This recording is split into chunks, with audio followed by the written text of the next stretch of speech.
যদি সন্তান কোনো দুষ্কর্ম করে তাহলে সেই অপরাধ শুধু কি সেই সন্তানের? না, যদি সন্তান দুষ্কর্ম করে তাহলে অপরাধী তার মাতা পিতাও, যারা পুত্রমোহর কারণে সেই অনুচিত কাজে তাকে বাধা দেননি। অপরাধী হলেন তার পিতামহ, যিনি নিজের কর্তব্যবোধের কারণে নিজের পরিবারের যত্ন নেননি, যিনি সন্তানকে কখনো শাস্তি দেননি। অপরাধী হলেন তার সেই গুরুও, যিনি নিজের শিষ্যের সেই দুষ্কর্ম দেখেও তাকে প্রতিহত করতে পারেননি। একজন হবু রাজার কর্তব্য হলো নিজের প্রজার কাছে সে যেন এক উদাহরণ প্রস্তুত করতে পারে, কিন্তু যদি এত অনুচিত উদাহরণ প্রস্তুত হয়ে থাকে তাহলে মা বাবার, বাড়ির বয়োজ্যেষ্ঠদের কর্তব্য হলো ওনারা যেন সেটা সেখানেই থামান। বল, শক্তি, পরাক্রম এই সংসারের বিকাশের মূল।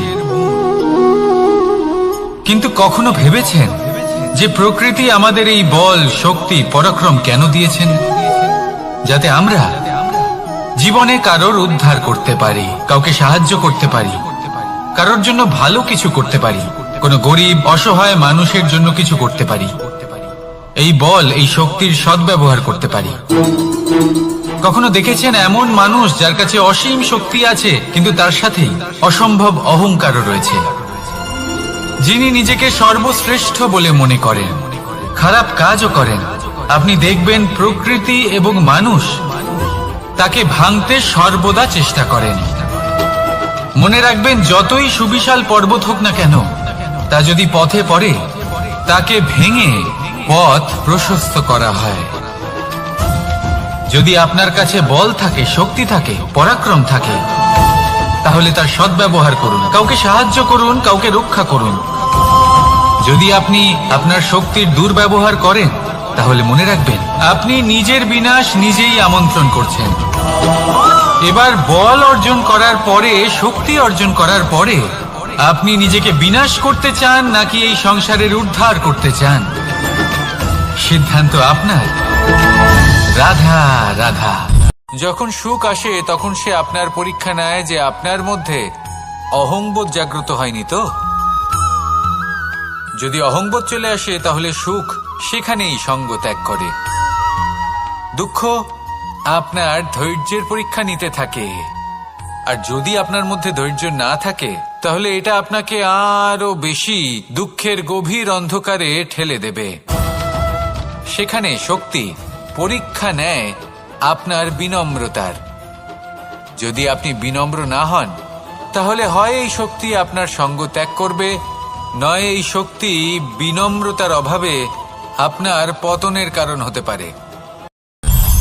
মানুষ আর ধন, এই দুইয়ের মধ্যে সম্পর্ক খুব ঘনিষ্ঠ। ধন হলো সেই শক্তি যার ব্যবহার মানুষ করে থাকে সাংসারিক বস্তু ক্রয় করার জন্য, নিজের জীবন যাপন করার জন্য। আর মানুষ হলো সেই শক্তি যারা ধনকে গুরুত্বপূর্ণ করে তোলেন। এবার একটা কথা বলি, ব্যবহার করা উচিত ধনকে আর ভালোবাসা উচিত মানুষকে। এটা বেশিরভাগ মানুষই বোঝেন না। মানুষ এখানেই সব থেকে বড় ভুল করে বসেন।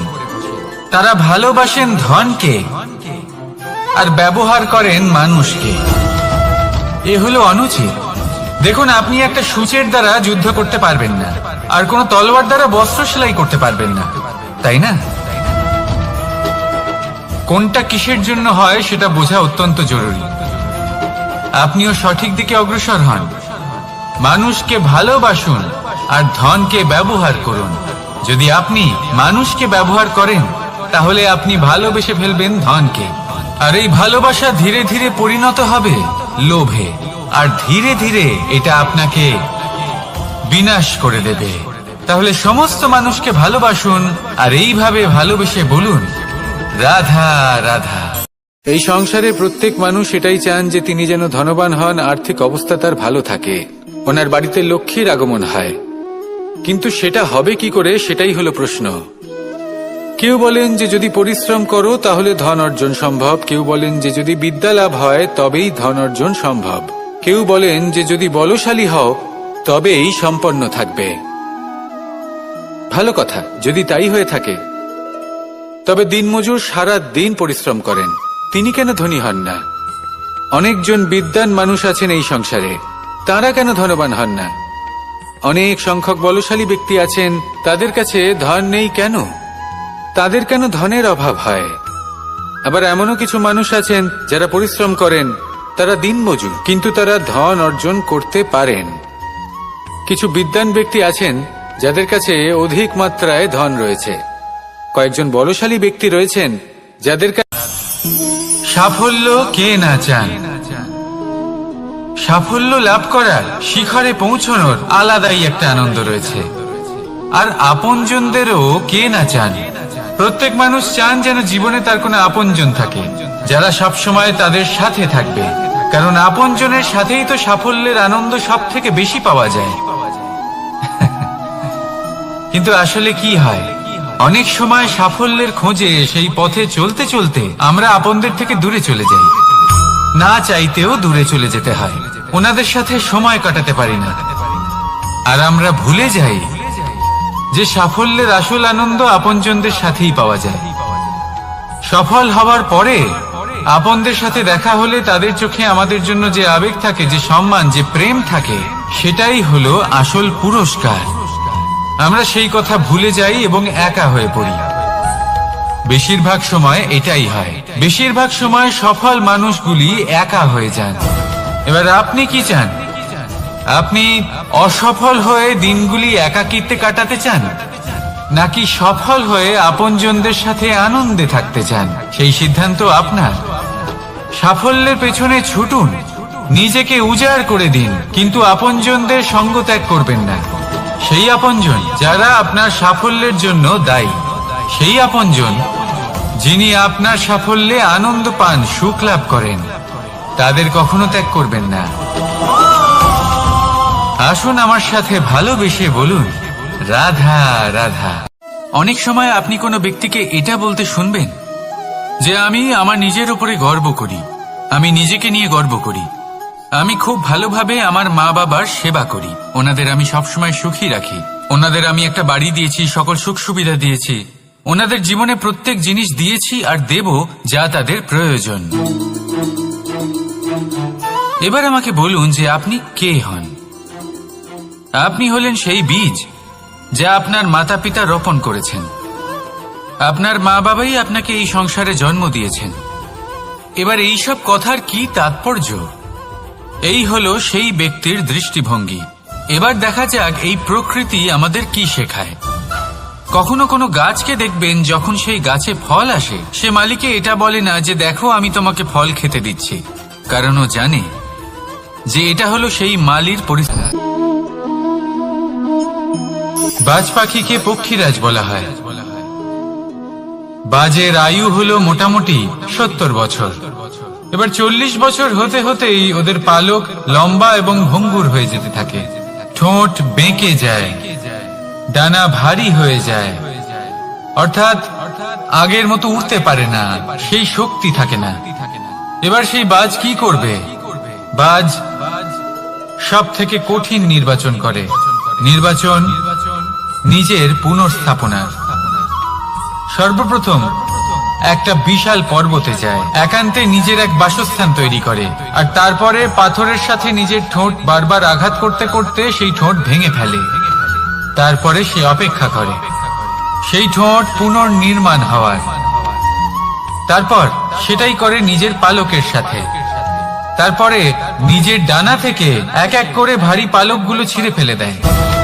আর তারপর 150 দিনের এই যন্ত্রণা সহ্য করার পরে ও ফিরে পায় নিজের উড়বার অনন্য ক্ষমতা, সেই শক্তি। আর তারপরে ও জীবনের পরবর্তী 30 বছর বাঁচে। কি বুঝলেন আপনি? যদি ইচ্ছে শক্তি থাকে তাহলে একজন দুর্বলও শক্তিশালী হতে পারে। আপনিও এটাই করুন, নিজের অতীতের যন্ত্রণার বোঝাগুলিকে ত্যাগ করুন আর কল্পনার খোলা আকাশে উন্মুক্ত হয়ে উড়ে বেড়ান। নিজের পুনর্স্থাপনা করুন, তবেই সর্বশ্রেষ্ঠ হতে পারবেন।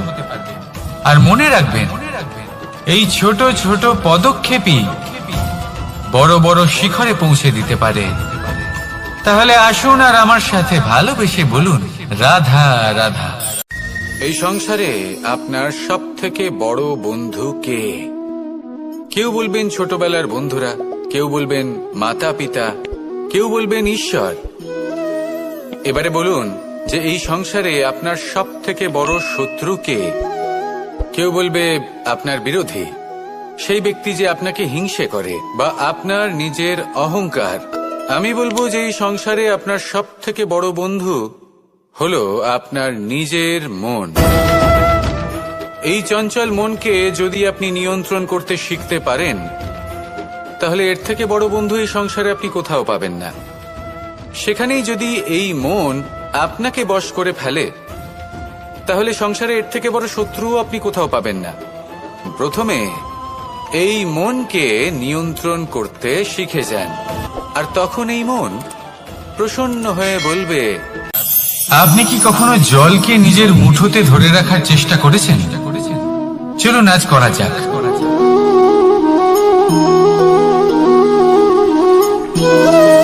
যদি আপনি নিজের মুঠো জোরে বন্ধ করেন, জল ধরে রাখতে পারবেন না। যদি আপনি তাকে এমনি বইতে দেন, তাহলে ও নিজের পথ নিজেই করে নেবে, আর আপনার হাতেও থেকে যাবে। আমাদের জীবনও হলো কিছুটা এরকম, জলের মতো। নিজের পথ নিজেই করে নেয় এই জীবন। প্রত্যেক সমস্যার সমাধান নিজেই করে নেয় এই জীবন। তাই জীবনে যখন কোনো পরিস্থিতি আমাদের প্রতিকূল হয়ে থাকে, কিছুই হয়তো আমরা বুঝতে পারছি না, কিছুই যখন বসে থাকে না, তখন আমরা হতাশ হয়ে পড়ি, নিরাশ হয়ে পড়ি। আর এটাই করা উচিত নয়। শান্ত মনে দেখতে হবে যে এই জীবনে আসলে কি ঘটে চলেছে। কষ্ট সবাই ভোগ করেন। কষ্ট পেলে কেউ রেগে যান, রেগে গিয়ে পরাক্রম দেখান। এটাই তো করা উচিত নয়। শান্ত মনে সেটাই করতে হবে যা জীবন আমাদের শেখাতে চাইছে। জীবন আমাদের সব শিখিয়ে দেবে, শুধু মনে রাখবেন কখন প্রয়াস করতে হবে আর কখন আমাদের প্রতীক্ষা করতে হবে, সেটা আগে আপনাকে বুঝতে হবে। তাহলে আসুন আমার সাথে ভালোবেসে বলুন, রাধা রাধা। মানুষ জীবনে তিনটে কাজ অবশ্যই করে থাকে। কিছু দান করে, কিছু গ্রহণ করে, আর কিছু ত্যাগ করে দেয়। এটাও ভাবতে থাকে যে এটা করলে কিভাবে করবে। দেবার জন্য পর্যাপ্ত ধন নেই, নেবার জন্য সংসারে অত স্নেহ নেই, আর ত্যাগ করার জন্য জীবনে এত সুখই নেই। তাহলে কিভাবে করবে? আসলে আমরা বস্তুগত চাহিদা অর্জনে এত ব্যস্ত হয়ে পড়ি যে আমরা বুঝতেই পারি না যে কি নেবার আছে, কি দেবার আছে, আর কি ত্যাগ করার আছে। তাহলে আজ আমি আপনাকে বলেই দিই, মনে রাখবেন এই তিনটে গুরুত্বপূর্ণ গুণ, তিনটে গুরুত্বপূর্ণ কথা। দেবার জন্য আছে দান, নেবার মতো আছে জ্ঞান, আর ত্যাগ করার মতো আছে অহংকার। ভগবান আর ভক্ত যখন এক আকার হয়ে যায়, যখন ভক্ত তার ভগবানের প্রতি এবং নিজের জীবনের উদ্দেশ্যের প্রতি সম্পূর্ণরূপে সমর্পিত হয়, তখন জন্ম নেয় ভক্তি। এই সংসারের সমস্ত আশা হয়তো আপনার সঙ্গ ত্যাগ করে দিতে পারে, তখনও ভক্তি সাথে থাকবে। ভক্ত আর ভগবান যখন এক আকার হয়ে যায়, তাদের মধ্যে কোনো পার্থক্য থাকে না। তারা এক হয়ে যায়, এক ব্যক্তিত্ব, এক অস্তিত্ব। সেই জন্য কখনো জীবনে যে কোনো রূপেই, যে কোনো প্রকারেই, যে কোনো ঈশ্বরকে মান্য করুন। মনের মধ্যে শ্রদ্ধা ভাব জাগ্রত করুন, মনে ভক্তি ভাব জাগ্রত করুন। এই সমগ্র সংসারে সব কিছু আপনাকে ছেড়ে চলে গেলেও তখনও এই ভক্তি শুধুমাত্র আপনার উত্থান ঘটাবে। তাই মনে ভক্তি জাগ্রত করুন আর আমার সাথে ভালোবেসে বলুন, রাধা রাধা। শব্দই হলো শূন্য, শব্দই হলো আরম্ভ, শব্দই হলো অন্ত, শব্দই হলো অমর, শব্দই হলো ব্রহ্ম। এই শব্দ হলো অত্যন্ত বিশেষ। কেউ কাঁদলে তাকে হাসিয়ে তোলে, কেউ হাসলে তাকে কাঁদিয়ে দেয়। কারোর মনে উদ্দীপনা জাগিয়ে তুলতে পারে, আবার কারোর মনে কাঁটা হয়ে বিঁধে থাকতে পারে। একটা অত্যন্ত গুরুত্বপূর্ণ কথা, যা বোঝা অত্যন্ত আবশ্যক। আপনার মন, আপনার হৃদয়ে যতই শুদ্ধ হোক না কেন, যতই পবিত্র হোক না কেন, আপনার দৃষ্টিভঙ্গি যতই স্পষ্ট হোক না কেন, যদি আপনার কথা পবিত্র না হয়, যদি আপনার শব্দ শুদ্ধ না হয়, তাহলে তা আপনাকে আপনার কর্মফল ভোগ করতে বাধ্য করবেই। একটা সহজ উদাহরণ দিই। আপনার জীবনে এমন কেউ অবশ্যই থাকবেন যাকে আপনি পছন্দ করেন না, যিনি হয়তো অধর্মী মানুষ, যিনি হয়তো দুর্বুদ্ধি সম্পন্ন মানুষ, কিন্তু তার জন্য অপশব্দ প্রয়োগ করলে তার মধ্যে কোনো পরিবর্তন আসবে না, তার মানসিকতা বদলাবে না, শুধু মনে প্রতিশোধ স্পৃহা জেগে উঠবে, মনে হিংসা জাগবে, আর কিচ্ছু না। সেই জন্য নিজের শব্দকে নিয়ন্ত্রণ করুন, নিজের কথা সংযত করুন। শ্রেষ্ঠ থেকে শ্রেষ্ঠতর মানুষকেও সাবধানী হতে হয়, কারণ যদি এই শব্দের প্রয়োগ সঠিক না হয়, তাহলে আজীবন মানুষকে নির্বাক হয়ে থাকতে হতে পারে। তাহলে নিজের শব্দ নিয়ন্ত্রিত রাখুন, নিজের কথাকে শুভ করুন, এতে প্রেমবোধ জাগিয়ে তুলুন, আর সেই প্রেমবোধ নিয়েই বলুন রাধা রাধা। বরদান এবং অভিশাপ, এই দুই হলো একই মুদ্রার দুটি পিঠ। এই বরদান আমরা অনেক কারণে পেতে পারি, কখনো নিজের পরিশ্রমের কারণে, কখনো নিজের তপস্যার কারণে, কখনো আমাদের পূর্বপুরুষদের কর্ম ও তপস্যার কারণে। কিন্তু এই বরদান কতক্ষণ বরদান থাকবে তা আমরা নিশ্চিত করতে পারি না, তা সুনিশ্চিত করে শুধুমাত্র আমাদের কর্ম। যদি আপনাকে উদাহরণ দিই, আপনি রেশমের কীট দেখেছেন? ও বরদান পেয়েছে যে ও নিজের সুরক্ষার জন্য খোলস বানাতে পারে। এবারও তাতে এত মত্ত হয়ে যায় যে এমন এক আবরণ বানিয়ে ফেলে যাতে সে নিজেই আবদ্ধ হয়ে চাপা পড়ে মরে যায়। এটার তাৎপর্য কি? তাৎপর্য খুবই সরল। গর্ব করা খুবই ভালো, কিন্তু অহংকার করা কখনোই উচিত নয়। যদি অহংকার মনের মধ্যে প্রবেশ করে, তাহলে এই বরদান অভিশাপে পরিণত হতে সময় লাগে না। আর যদি কর্মশ্রেষ্ঠ হয়, তাহলে অভিশাপ বরদানে পরিণত হয়। তাহলে আসুন শ্রেষ্ঠ কর্ম করুন, আর আমার সাথে ভালোবেসে বলুন রাধা রাধা। সুখ, দুঃখ, মৃত্যু, মহামারী, এগুলো কখনো বলে আসে না, আবার জিজ্ঞাসা করেও আসে না। এমনই হয় দ্রুত ক্রীড়ার এই খেলায়। এক কারাগারের মতো, একটা মাকড়সার জালের মতো। যেমন একটা মাকড়সার জাল একটা পোকাকে নিজের দিকে আসতে আকর্ষিত করে, নিজের চমকের দ্বারা, নিজের গঠন দ্বারা। সেরকমই দ্রুত ক্রীড়ার এই খেলা মানুষকে নিজের দিকে আসতে প্ররোচিত করে। শেষে গিয়ে মানুষ আটকা পড়ে। পার্থক্য শুধু এটাই, যখন এক পোকা এই জালে জড়িয়ে পড়ে, তখন সে তার প্রাণ হারায়। মানুষ যখন এই দ্রুত ক্রীড়ায় আকর্ষিত হয়, সে নিজের মান, নিজের ধন সবকিছু হারায়, নিজের বিবেক হারিয়ে ফেলে। কিন্তু আপনি আপনার বিবেক কখনোই হারাবেন না।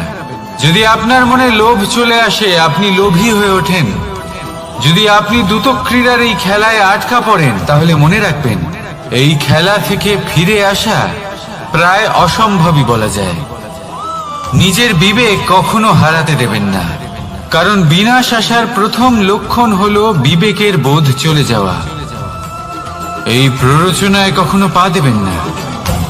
আর আমার সাথে ভালোবেসে বলুন রাধা রাধা। বিজয়, বিজয় লাভের জন্য মানুষ কি না করে থাকে, যে কোনো সম্ভাব্য প্রচেষ্টা করে, কিন্তু নিজের বিজয় লাভের জন্য বাজিতে যা ইচ্ছে তাই রেখে দেওয়া কি উচিত কাজ?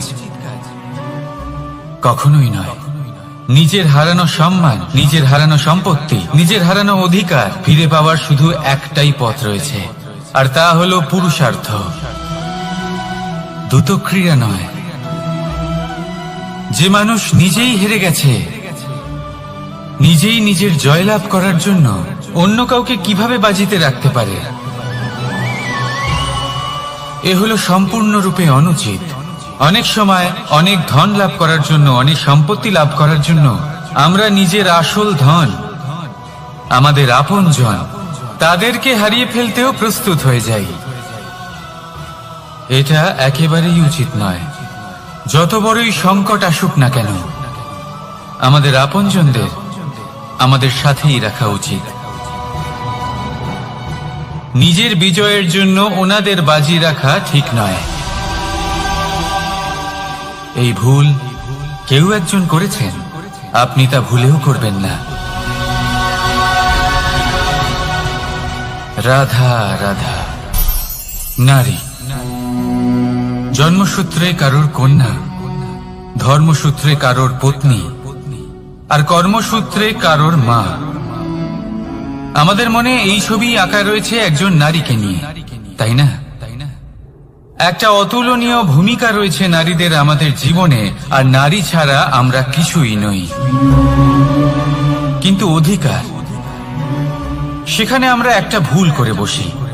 যখন নারী একজন কন্যা থাকে, যখন সে জন্ম নেয়, তখন তার ওপর অধিকার থাকে তার পিতার। আর তারপর যখন বিয়ে হয়ে যায়, তখন তার অস্তিত্বের উপর অধিকার থাকে তার স্বামী। আর যখন তিনি মা হন, তখন নিজেই তিনি জীবনের সমস্ত অধিকার দিয়ে দেন তার সন্তানকে। কিন্তু আমরা কি কখনো এটা ভেবেছি এই জীবন হলো তার নিজের? যে নারী সবার কল্যাণ করছেন, তার জীবনের অধিকারও তার কাছেই থাকা উচিত, তাই না? তার নিজের জীবনের সিদ্ধান্ত সে নিজেই নিতে পারেন, নিজেই নিজের ভাগ্যের রচয়িতা হতে পারেন।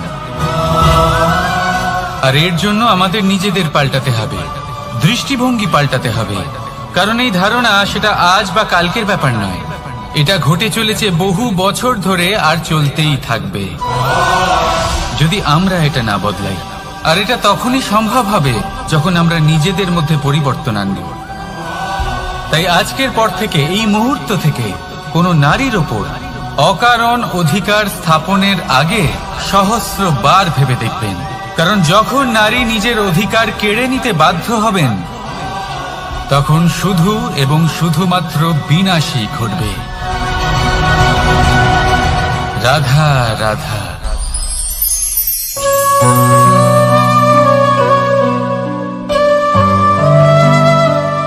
নারী,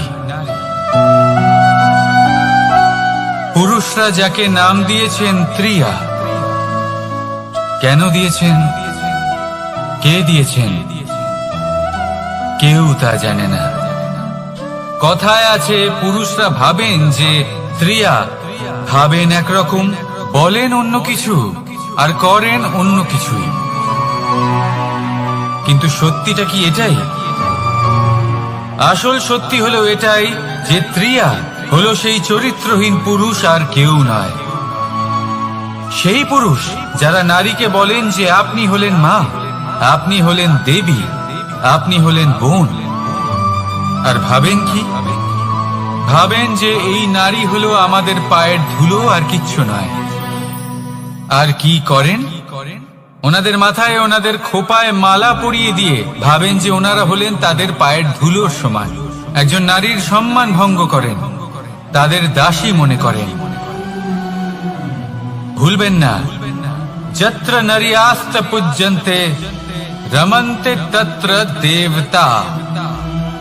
অর্থাৎ যেখানে নারীকে পুজো করা হয়, সেখানে ঈশ্বর বাস করেন।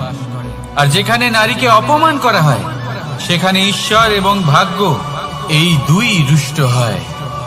মনে রাখবেন, যদি নারী কল্যাণকারী হতে পারেন, তাহলে নারী মহাচণ্ডী রূপও ধারণ করতে পারেন।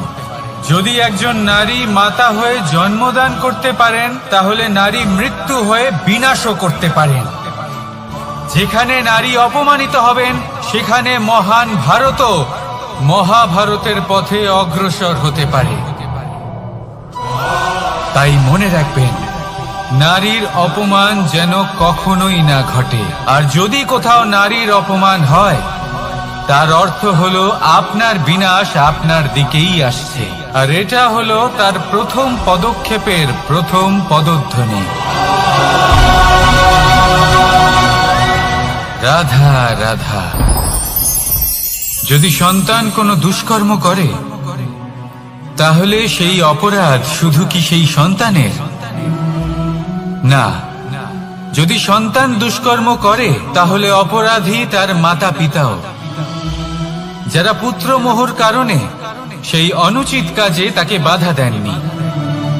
অপরাধী হলেন তার পিতামহ, যিনি নিজের কর্তব্যবোধের কারণে নিজের পরিবারের যত্ন নেননি, যিনি সন্তানকে কখনো শাস্তি দেননি।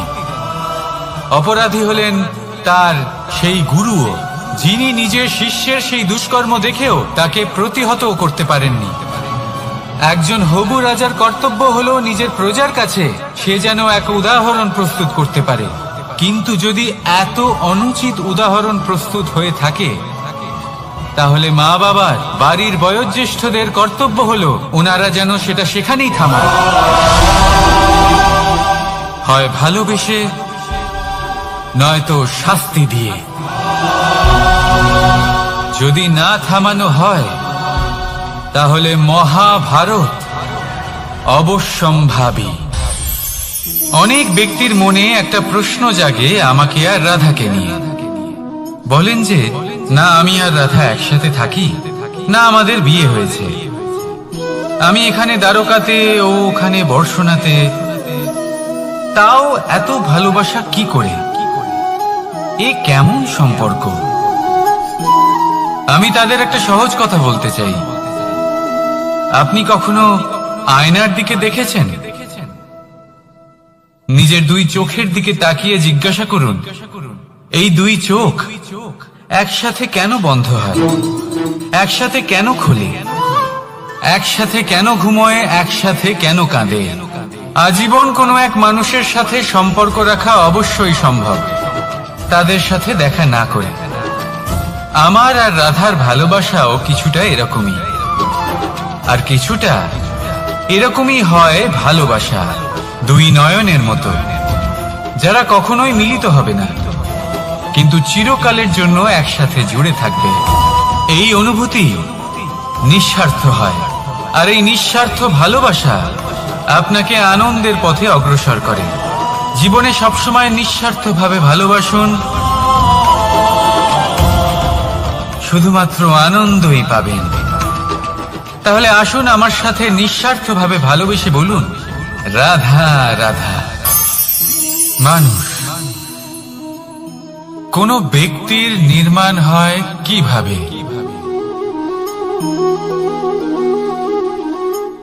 কেউ বলবেন পঞ্চতত্ত্বের দ্বারা, কেউ বলবেন আত্মা, দেহ ও চেতনার দ্বারা, কেউ বলবেন ঈশ্বরের কৃপার দ্বারা, তো কেউ বলবেন এই প্রকৃতির পরীক্ষার দ্বারা।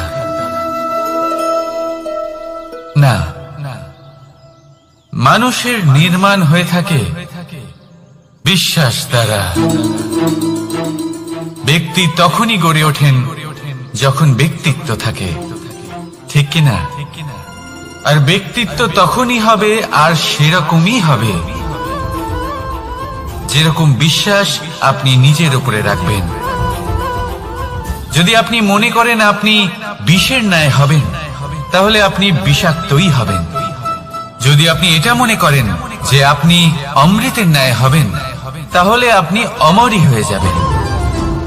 যদি আপনি নিজের উপরে বিশ্বাস রাখেন যে আপনি সংসারের সব থেকে উঁচু পর্বতের শিখরে পৌঁছতে পারবেন, তাহলে আপনি অবশ্যই পৌঁছবেন। যদি আপনার এরকম মনে হয় যে আপনি এরকম কখনো করতে পারবেন না, তাহলে এরকম কখনোই হবে না। ভেবে দেখবেন, বিশ্বাসের মধ্যেই বিশ্ব বাস করে থাকে, তো আপনার অস্তিত্ব কেন করবে না? যেমন বিশ্বাস আপনি নিজের উপরে রাখবেন তেমনই আপনি হয়ে উঠবেন। সেই জন্য নিজের উপরে বিশ্বাস রাখুন, আর হ্যাঁ, ভালোবেসে বলুন রাধা রাধা। শত্রুতা, একজন মানুষ অন্য মানুষের সাথে শত্রুতা করে বসেন। দুজন ঘনিষ্ঠ বন্ধু, এমনও এক সময় আসতে পারে যখন এনারা একে অপরের শত্রু হয়ে ওঠেন। এর অনেকগুলো কারণ হতে পারে, কিন্তু মূল কারণ হলো আলোচনা। আগে হ্যাঁ, আপনি যদি কারোর বিষয়ে আলোচনা করেন তাহলে সে আপনার শত্রু হয়ে যেতে পারে। এবার মনে একটা প্রশ্ন আসতে পারে যে এটা কিভাবে সম্ভব হতে পারে? আলোচনা, এটা তো অত্যন্ত জরুরি। যদি আমি নিজের বন্ধুর খারাপ কাজের বিষয়ে আলোচনাই না করি তাহলে সে শুধরবে কি করে? এ কথা সত্যি যে আলোচনা আবশ্যক, কিন্তু তার থেকেও বেশি গুরুত্বপূর্ণ এবং আবশ্যক হলো আপনার এই সিদ্ধান্ত এটাই যে আপনার এই আলোচনা কোন স্থানে করবেন। যদি এটা সবার সামনে করবেন ভাবেন, তাহলে তা অপমানও হয়ে যেতে পারে। যদি এটা আলাদাভাবে করেন তাহলে তা পরামর্শ হয়ে যায়। অপমান কেউ স্বীকার করতে পারেন না, কিন্তু পরামর্শ সকলের ভালো লাগে। তাহলে যদি আপন কারোর জন্য ভালো কিছু চান, কাউকে শুধরে দিতে চান, আর আপনার মনে হয় আলোচনা আবশ্যক, তাহলে সর্বপ্রথম সময়, পরিস্থিতি আর স্থানের কথা মনে রাখবেন, নয়তো এই আলোচনা আপনাকে খুব ভোগাতে পারে। তাহলে আসুন আমার সাথে ভালোবেসে বলুন রাধা রাধা। আপনার জীবনেও কি সমস্যা রয়েছে? অবশ্যই থাকবে। প্রত্যেকের জীবনেই সমস্যা থাকে। প্রত্যেক মানুষ জিজ্ঞাসাও করেন যে এই সমস্যা আসলে কি আর কেন আসে জীবনে। আপনাকে একটা কথা বলে দিই যে সমস্যা আসলে সেটা নয় যা আপনার পথে বাধা সৃষ্টি করে, বরং সমস্যা হলো সেটাই যেটা আপনি তখন দেখতে পান যখন আপনার একাগ্রতা আপনার পথ থেকে, আপনার লক্ষ্য থেকে সরে যেতে থাকে। আর এই সমস্যাগুলি দূর করার জন্য, এর সমাধান করার জন্য একটাই পথ আছে, নিজের সমস্ত ভাবনা আরো একবার একাগ্র করুন নিজের পথের দিকে, নিজের লক্ষ্যের দিকে। আপনার সমস্ত ভাবনা যদি কেন্দ্রীভূত হয় নিজের লক্ষ্যে, তাহলে এই সমস্যা দূরে থাকবে। যদি এরকম না হয়, যদি আপনার মন একটু অন্যদিকে চলে যায়, তাহলে এই সমস্ত সমস্যা আবার সামনে চলে আসে আর বাড়তেও থাকে। দেখুন, যেখানে আপনার লক্ষ্য রয়েছে, বাণ যদি সেখানেই চালাতে হয়, তাহলে দৃষ্টি তো সেদিকেই রাখতে হবে। তবেই তো আপনি সেই লক্ষ্য ভেদ করতে পারবেন। সেই জন্য মনে রাখবেন, সর্বদা লক্ষ্য রাখবেন নিজের পথে, সেই পথেই সামনে এগোতে থাকুন নিজের লক্ষ্যের দিকে। আপনি যত সামনে এগোতে থাকবেন এই সমস্যা তত পিছিয়ে যাবে। তাহলে আসুন আমার সাথে ভালোবেসে বলুন রাধা রাধা। এই পাখিরা সত্যি খুব সুন্দর, আমার খুব ভালো লাগে। আপনি নিশ্চয়ই শুনে থাকবেন যে কিছু পাখির কাছে ডানা অবশ্যই থাকে, কিন্তু উড়তে পারে না। তারা চায় উঁচু আকাশে উড়ে বেড়াতে এবং মেঘেদের সাথে কথা বলতে, করতেই পারে না। এবার এই সংসারেও পাওয়া যায় ঘুড়িও। এদের মধ্যে না জীবন আছে, না প্রাণ আছে, আর না আছে ডানা, কিন্তু এরা আকাশের সাথে কথা বলে, হাওয়ার বেগের সাথে কথা বলে, আনন্দ করে, উৎফুল্ল হয়ে ওঠে, আকাশে জীবনের কিছু মুহূর্ত কাটায়। তার কারণ কি হতে পারে? কারণ হলো সুতো। এই সুতো যদি সঠিক হাতে থাকে, তাহলে এই কাগজের তৈরি ঘুড়িও আকাশের উচ্চতায় উড়ে বেড়াতে পারে। এবার এই সুতো আসলে কি? এই সুতো হলো আসলে ভালোবাসা।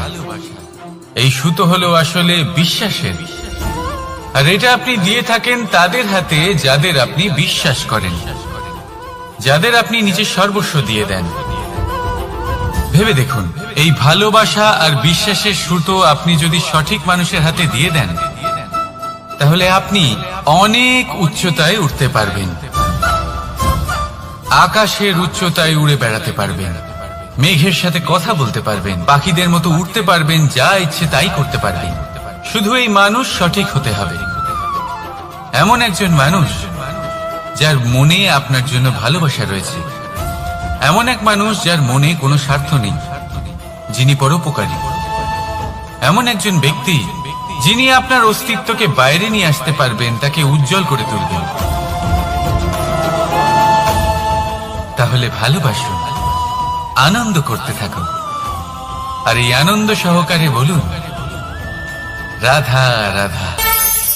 আমরা সকলে এমন ব্যক্তির সাথে থাকতে চাই যারা খুব মিষ্টি কথা বলেন, যাদের ব্যবহার আমাদের ভালো লাগে, যারা দেখতে সুন্দর হন, যাদের আমরা পছন্দ করি।